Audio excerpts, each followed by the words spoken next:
Hello viewers, আপনার কি মনে হয় ইরান এবং ইসরায়েল যুদ্ধে কে জিতবে শেষ পর্যন্ত? না, আমি আপনাকে ভবিষ্যৎবাণী করতে বলছি না, আপনার অ্যাজাম্পশন, আপনার অনুমান, সার্বিক পরিস্থিতি বিবেচনা করে আপনার কাছে কি মনে হয় ইরান জিতবে না ইসরায়েল জিতবে? যে জিতবে সে কেন জিতবে? তার জেতার কারণগুলো কি কি? আপনি কি মনে করেন? তাকে যোগ্য মনে করছেন, তাকে দক্ষ মনে করছেন, কেন মনে করছেন?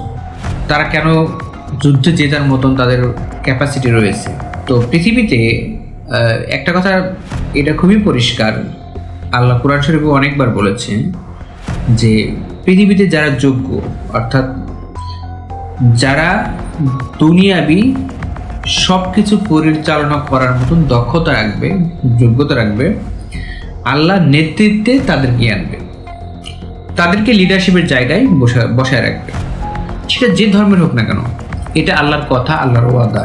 কোন সূরার আয়াত এই মুহূর্তে আমি মনে করতে পারছি না, কিন্তু এটা কোরআন শরীফে রয়েছে যে যোগ্যতা সম্পন্ন মানুষকে আল্লাহ নেতৃত্বে রাখবে, তারা যে ধর্মের হোক না কেন, এবং মুসলমানরা তাদেরকে পছন্দ করুক বা না করুক সেখানে কিচ্ছু যায় আসে না। সুতরাং যেখানে আল্লাহর কথা, আল্লাহর ওয়াদা যে যোগ্যতা সম্পন্ন মানুষকে আল্লাহ পৃথিবীর নেতৃত্বে রাখবেন এবং তাদেরকে সেই ক্ষমতা দিবেন, সেখানে মুসলমানরা আমরা যারা মনে করছি যে যোগ্যতা দরকার নাই, দক্ষতা দরকার নাই, কিন্তু শুধুমাত্র ইমোশন দিয়ে, শুধুমাত্র আবেগ দিয়ে আমরা ইসলামকে বিজয়ী করব, ইট ইজ ইম্পসিবল।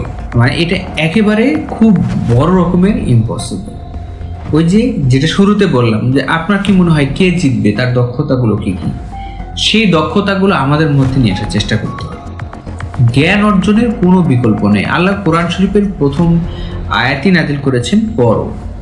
আল্লাহ চাইলে অন্য আয়াত নাজিল করতে পারতেন, কিন্তু প্রথম আয়াত পড়ো, এটার মাধ্যমে আল্লাহ বুঝাই দিয়েছেন, এটার মাধ্যমে আল্লাহ নির্দেশ দিয়েছেন মানব জাতিকে, ইসলামের অনুসারীদেরকে বিশেষ করে, যে পড়ো। তোমার প্রথম কাজ হচ্ছে পড়া, এবং পড়ে তুমি স্রষ্টাকে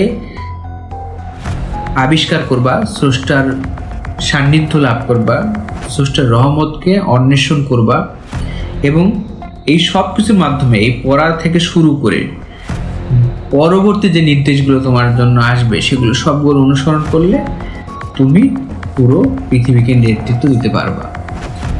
তো যারা এই যোগ্যতা অর্জন করেছে, যারা এই দক্ষতা অর্জন করেছে, তাদের প্রতি হিংসা করে আমাদের কোনো লাভ নাই। হিংসা করে আপনি কি করবেন? হিংসা করাটা তো আপনার জন্য অনুচিত।